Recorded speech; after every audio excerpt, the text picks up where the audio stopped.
நம்முடைய எதிர்க்கட்சியுடைய துணைத் தலைவர் அவர்கள் அதிகாரிகள் மூலமாக இந்த இருமொழி கொள்கை மும்மொழி கொள்கையை குறித்து மத்திய அரசிடமிருந்து ஒன்றிய அரசிடமிருந்து கடிதம் வந்ததாகவும் அந்த கடிதத்திற்கு விளக்கம் தந்த போது அதில் ஒரு தவறான கருத்தை நாடாளுமன்றத்தில் பதிவு செய்யக்கூடிய நிலையில இருந்திருக்கிறது என்பதையும் சுட்டிக்காட்டியிருக்கிறார்கள். தயவுசெய்து எந்த சந்தேகப்பட வேண்டாம், அதிலே நாங்கள் உறுதியாக இருக்கிறோம். எந்த காரணத்தை கொண்டும் இதை ஏற்றுக்கொள்ள மட்டும் என்றுதான் அவர்களுக்கு நாங்கள் விளக்கம் தந்திருக்கிறோம். இன்னும் கூட இந்த நேரத்தில் என்னுடைய அன்பான வேண்டுகோள், இன்று காலையில கூட நம்முடைய எதிர்க்கட்சி தலைவர் டெல்லிக்கு சென்றிருப்பதாக செய்தி வந்திருக்கிறது. டெல்லிக்கு செல்லுகிற நேரத்தில் யாரை சந்திக்க போகிறார் என்ற அந்த செய்தி வந்திருக்கிறது. அப்படி சந்திக்க நேரத்தில் இது குறித்து அவர் வலியுறுத்த வேண்டும் என்ற அந்த வேண்டுகோளை இந்த அவையின் மூலமாக நான் எடுத்து வைக்க கடமைப்பட்டிருக்கிறேன்.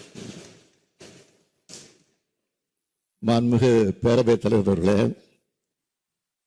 தமிழ்நாட்டு மக்களின் உயர்நிலை கொள்கையான இருமொழி கொள்கை குறித்து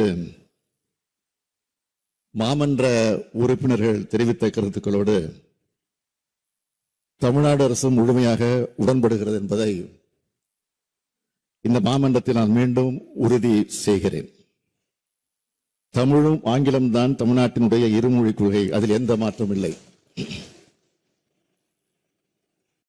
இருமொழி கொள்கை மட்டுமல்ல, நமது வழி கொள்கையும் அதுதான், ஏன் விழி கொள்கையும் அதுதான்.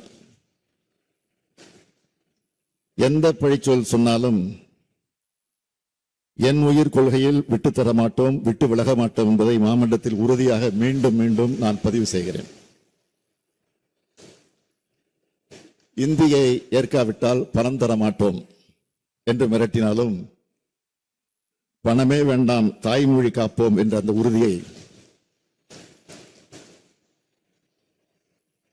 நான் பல்லாயிரக்கணக்கான ஆசிரியர் பெருமக்கள் முன்னிலையில் விருத்தாசலத்தில் நடைபெற்ற பெற்றோர் ஆசிரியர் கழக மாநாட்டில் குறிப்பிட்டு காட்டியிருக்கிறேன்.